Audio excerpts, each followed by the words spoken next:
भगवान ने वचन दिया था पांडव और दुर्योधन के सामने कि मैं एक तरफ नारायणी सेना रखूंगा और एक तरफ सिर्फ मैं रहूंगा, जो कि अस्त्र नहीं उठाऊंगा।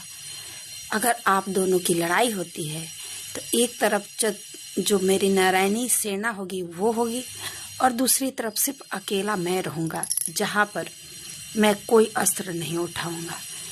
तब दुर्योधन मन में सोच लेता है कि प्रभु जब अस्त्र उठाएंगे ही नहीं तो जीत तो होगी नहीं, तो मैं नारायणी सेना, चतुरंगी सेना मांग लेता हूँ। और उसने वही किया। तब श्री कृष्ण जी पांडव के अर्जुन से पूछते हैं कि अर्जुन तुमने क्यों नहीं मांगा। तब अर्जुन जवाब देते हैं कि प्रभु मैं आपके पैरों के तले बैठ करके यही मांगना चाहता था कि आप मेरे तरफ से हो जाए, क्योंकि मुझे नारायणी सेना की क्या ज़रूरत है, जब आप रहिएगा तो मेरी जीत तो अवश्य होगी। ऐसा कह देते हैं। इधर युद्ध प्रारंभ हो जाती है और रोज महारथियों को भीष्म पितामह जी 10,000 तक करके मार दिया करते थे। तो महारथी इधर कम होते जा रहे थे अर्जुन के सेना से, पांडवों की सेना से। तब दुर्योधन की चिंता थी कि कैसे भी करके पांडवों को मार दिया जाए। तो वो भीष्म पितामह जी को कहते हैं कि अब इनको मारिए। तब वो कहते हैं कि अच्छा मैं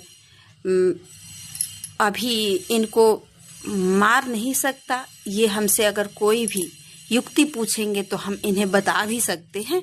ऐसा उन्होंने प्रण ले रखा था। तो पांडव तो कुछ पूछ नहीं रहे थे, क्योंकि उन्हें तो श्री कृष्ण जी के ऊपर इतना जो ये था, फक्र था कि हमारे तरफ तो प्रभु है, हारना तो असंभव है। तो कैसे भी करके दुर्योधन मना लेता है कि अगले दिन पांडवों का आप वध करिए। अब इधर प्रभु जो है चिंता में है और पांडव सो रहे हैं और जवाब यही दे रहे हैं, आप है तो हमें क्या ज़रूरत है सोचने की। और इनकी जो चिंता को देखकर द्रौपदी भाप जाती है कि मुझे अब क्या इस अवस्था तक पहुंचकर अकेले रहना होगा। प्रभु से वो बात करके और मंत्रणा ले लेती है और दासी का रूप धारण करके प्रभु के संग चली जाती हैं। आगे आगे श्री कृष्ण जी, पीछे पीछे दासी बन करके द्रौपदी जी जाती है भीष्म पितामह जी के वहाँ जो रह रहे थे उस जगह पर।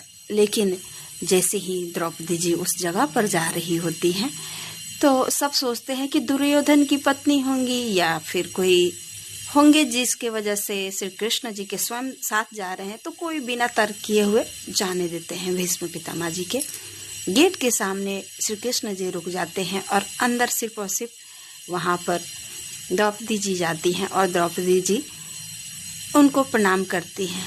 उतने में वो सौभाग्यवती भव का आशीर्वाद दे देते हैं। तब अपना मुखड़ा उठा करके उनसे कहती हैं कि कल आप वध करने वाले हैं और आज मुझे सौभाग्य आपने वरदान दिया है, तो इस सौभाग्य की रक्षा करना आपकी धर्म है। ऐसा कह करके द्रौपदी जी अपनी सौभाग्य मांग करके ले आती हैं अपने पास।